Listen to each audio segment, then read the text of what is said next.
for political end. For somebody to want to destroy property, to loot in the manner we have seen, you cannot tell us those were Gen Zs. Those were thugs, pure and simple. Na tusiwaite jina ingine ni wezi and criminals.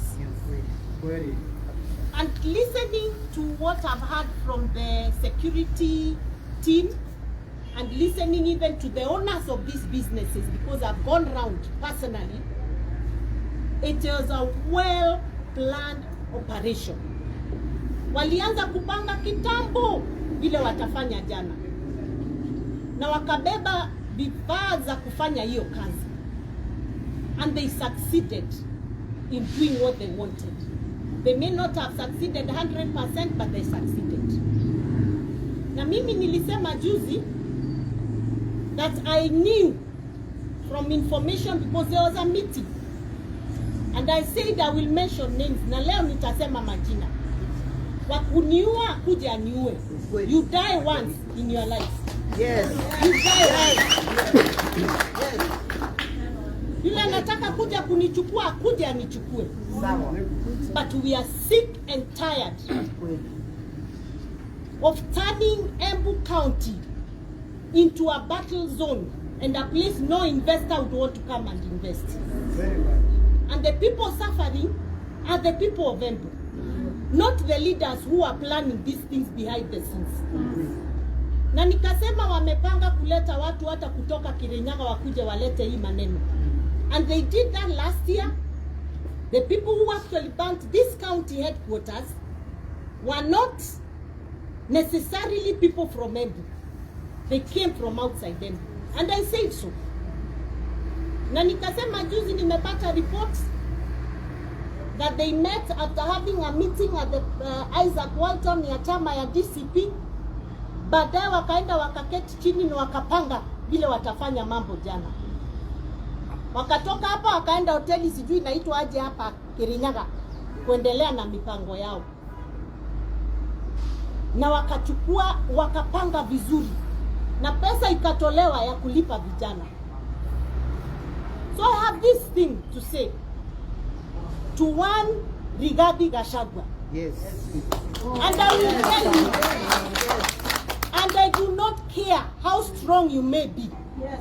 But you will not intimidate me anymore. Yes. And I will not stay silent regarding Gachagua. Yes. Kama wewe ni Mungu, take my life today. Yes. The worst that can happen to me is for me to die, and you only die once regarding Gachagua. You cannot turn Embu into a battlefield. You cannot claim to like the people of Embu and love the people of Embu and punish them at the same time. Hiyo supermarket ambayo imeharibiwa jana ni supermarket imeajiri watu wa Embu. Whether they may be wa Embu, wa Kikuyu, wa Kamba, they are people of Embu County. Who is suffering today? Is it your son who is suffering, or those who have lost their jobs today? Why do you think you can get power through the back door regarding Gachagua? Why do you think that those of us who refuse to listen to you do not matter? That it is either you are way or no way? Kwani hatuna fikra sisi ya kufikiria what is good for our people? Wewe tu ndio unajua. Then you come here, you use local leaders, unachukua Mokonji, amekuwa your spanner boy. Yeye ndiye anapanga hii mambo yote ni yeye. And let him not threaten me. Let him not threaten me. And I have this to tell Mheshimiwa Mokonji. My friend, you've only been in politics for 3 years. I have been in politics for 23 years, and I want to tell you, the path you're taking is path to self-destruction. Yes. Unaharibiwa hapa na Rigathi unafikiria na kutumia vizuri ilhali, he's just spoiling you. And I want to tell you, I have never seen any leader in Embu even those that were before me, do the kind of things you are doing to the people of Embu in the name of getting power. You cannot be governor by how much distraction you give to your people. Yes.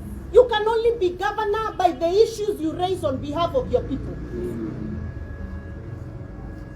I mean, we have had great leaders in this county. We had Jeremiah Nyaga. He never caused havoc in our county, in our district. We had Kamwidi Muni. We had my own father, Mbarire. We had Jerome Dwega, a great leader. We had John Mushiri. We had Kaduri. What is so special about you that you have decided to work with people out to destroy this community? Na ukiona tumenyamaza, sisi nimenyamaza, Karenda kule Runyenjeza amenyamaza, Roko anaendelea na kazi yake, Mheshimiwa Muriuki ndiye huyo haongei, amenyamaza, anaendelea na kazi ya watu wake. Daboel women rep haongei, anaendelea na kazi yake. Do you actually think we are foolish? Wewe ndio unajua. Sisi we are foolish, ni wajinga. Wewe you are the one who knows politics more than us. You are actually the only MP from Embu, Tharaka-Nithi, Tumeru. You're the only one who knows what you're doing. All the other MPs are stupid, foolish. Shindo. To the point that it's reaching a point where Embu County hatuwezi ongea. Tukiongea, sijui utafanywa nini. Come for me. Stop destroying property of my people. Come for me. My problem is Cecily Mbarire. Come for Ses Mbarire. Leave those business people alone. Leave my people alone. Leave the property of the people of Embu County alone. To some of these criminals, and I have no doubt that we have enough evidence to make sure that these looters, including the financiers, including the vehicles that were bringing money in the name of protest, giving money to protesters in different corners of Nairobi, especially in Mwindibungu Street. I believe that those criminals will be arrested, they will be charged. Those who stole guns from Dagoretti police station, and those who torched police stations and people's houses, people's businesses, looted them. We are going to have to do a very massive mop up so that we can be able to arrest them. But it is important to note that the wheels of justice don't only depend on the police. It's also important for us to appreciate that the judiciary have a very important responsibility to protect the citizens of this republic. More often than not, every time this situation happens, either these protesters are given very favorable bail terms, or sometimes they are even released on free bond. It is up to the judiciary to decide if they want a country of law and order or they want anarchy akin to what we saw yesterday. And as I said in my statement, recently, a section of church leaders and a section of diplomats went public and asked the Inspector General of Police not to stop anyone who wanted to come to town to protest. It is now clear that there was no protest, it was chaos, anarchy. Parliament was being targeted and State House was being targeted.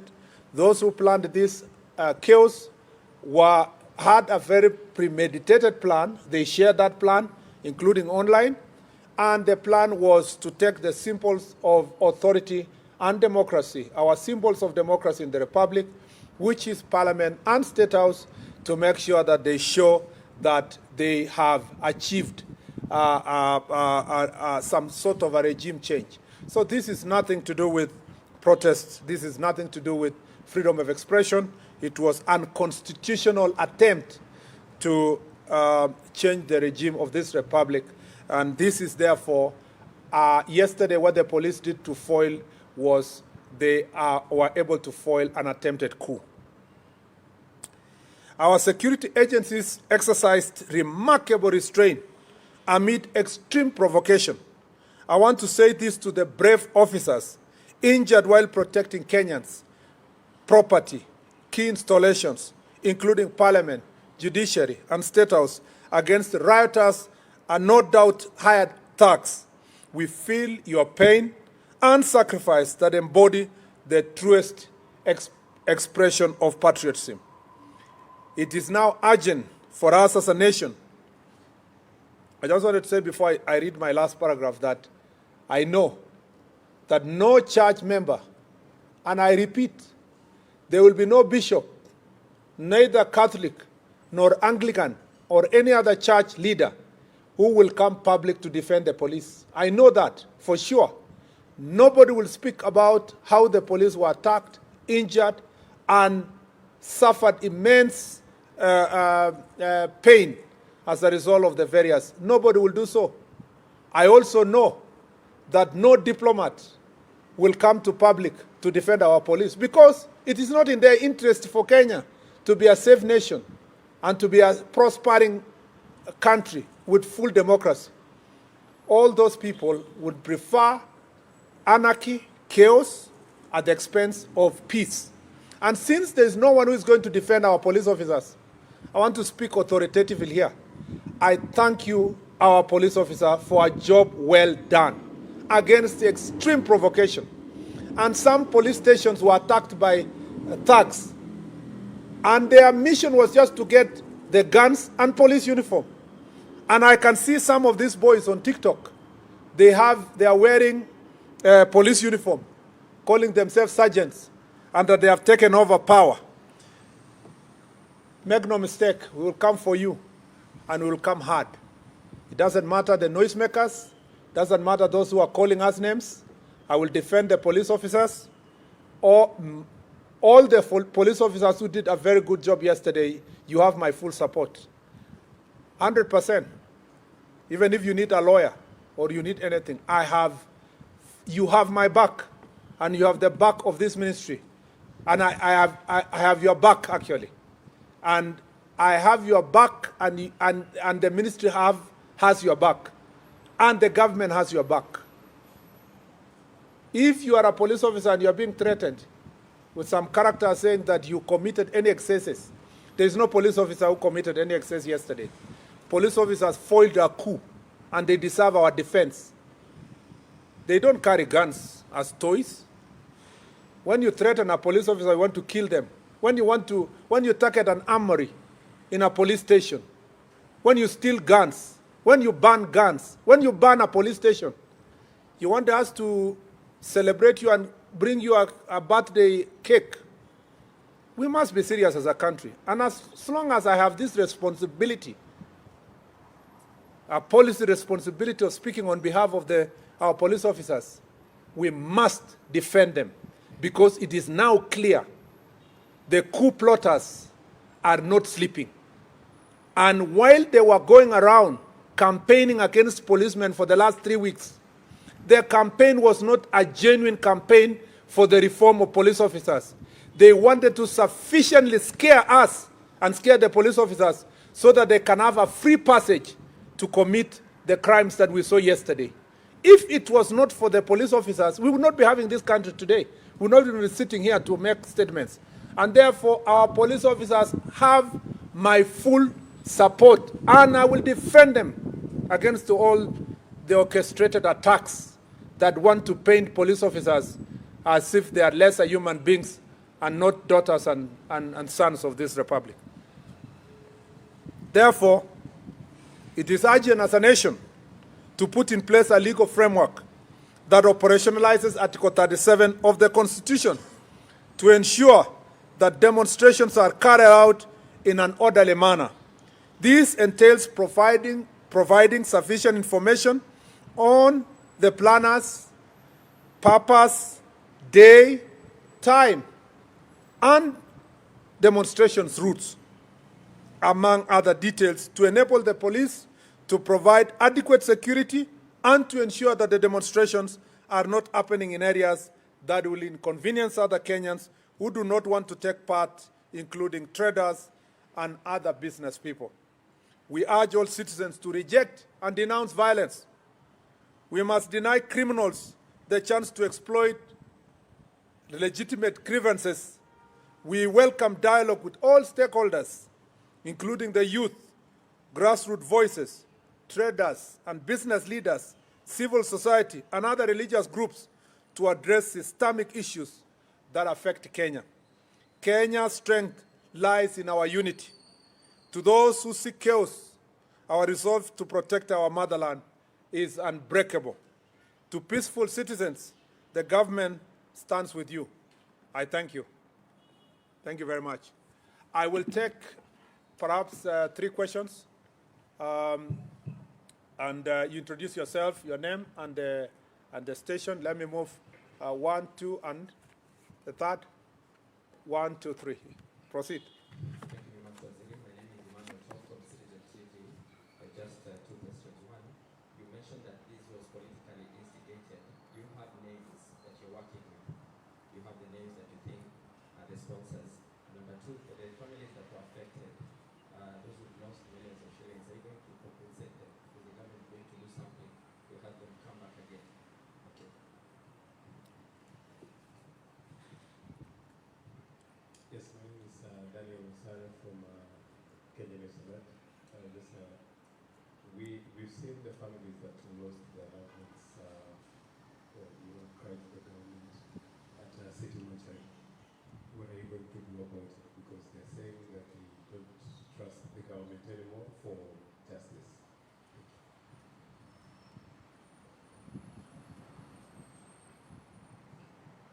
Good afternoon. My name is Ian Kitani from K24. I have 2 questions. One, we saw situations, for example, in Eldoret where police officers allegedly were escorting goons who were attacking those who were protesting. And number 2, just to emphasize on what was said, you mentioned coup plotters that were, those were exact words. Will you probably give